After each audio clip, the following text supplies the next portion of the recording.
I know, Mr. President, we are here tonight to discuss the Vought nomination, but I want to talk about someone who's not been nominated to anything. He's not been elected to anything, and yet he is serving as de facto co-president, Elon Musk. Arguably, he's more important and more influential than the elected sitting president, and he has proven himself in lockstep with Russ Vought, who we're voting on this day, tomorrow, when it comes to slashing programs that matter to American families and ignoring the laws of our nation. In recent days, Musk has been busy illegally shuttering USAID, cutting off foreign assistance programs, which I said will lose jobs for Americans, lose lives in countries around the world, and lose leadership as adversaries like China fill that gap. Shockingly, Musk has even had people fired for denying his lackeys classified resources that they had no authority to access. And last weekend, we all learned that Elon Musk essentially commandeered access to the Treasury Department's most sensitive payment system, handling $6 trillion every year and managing nearly all of our federal reimbursements. It is a system that contains extremely sensitive personal and commercial information. And I've been hearing from people across my state who are truly alarmed about what Musk and his associations having access to this system could mean for their data and for funding that they count on. Let's not mince words here.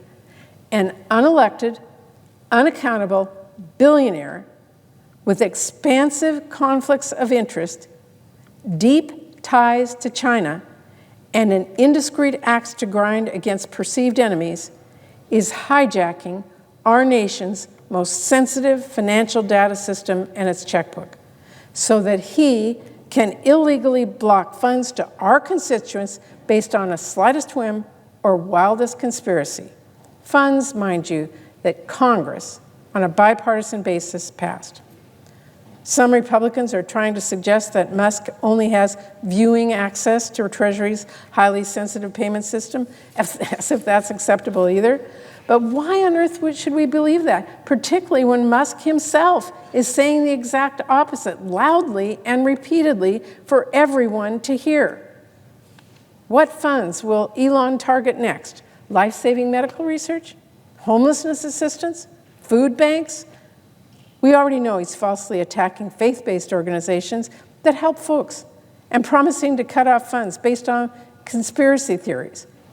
In other words, the world's richest man has vowed to cut off funding that helps the least among us. Think about that. And next, think about how many dollars he himself makes from government contracts. I mean, seriously, the richest man in the world with countless government contracts, ties to our adversaries, is taking over the Treasury in the name of fighting corruption? The irony is almost as rich as Musk himself.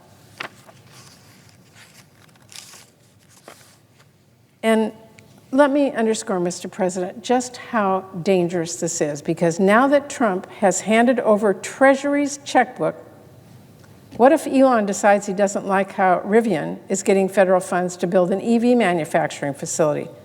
So what next?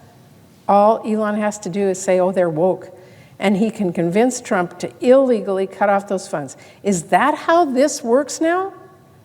Maybe Elon will decide he doesn't like Blue Origin and not SpaceX to get a contract, so he wants to gum up the works on their payments. Is that how this works?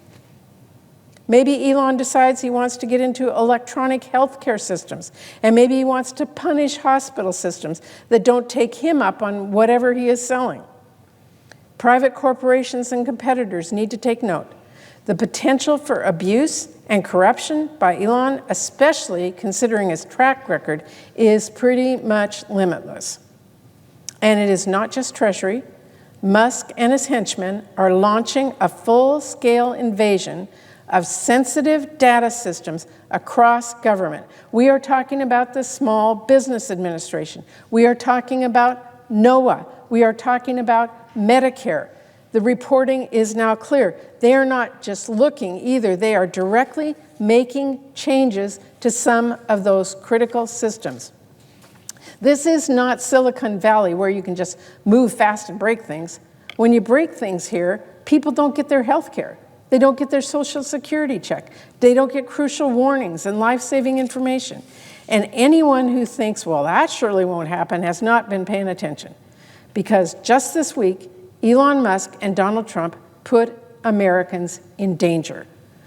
We have citizens in dangerous corners of the world who were suddenly locked out of their emails, and they were cut off from an app that is meant to help address threats like kidnapping. So no one should be shrugging this off and just saying, well, what's the worst that could happen? Because this can get really, really bad, really, really fast.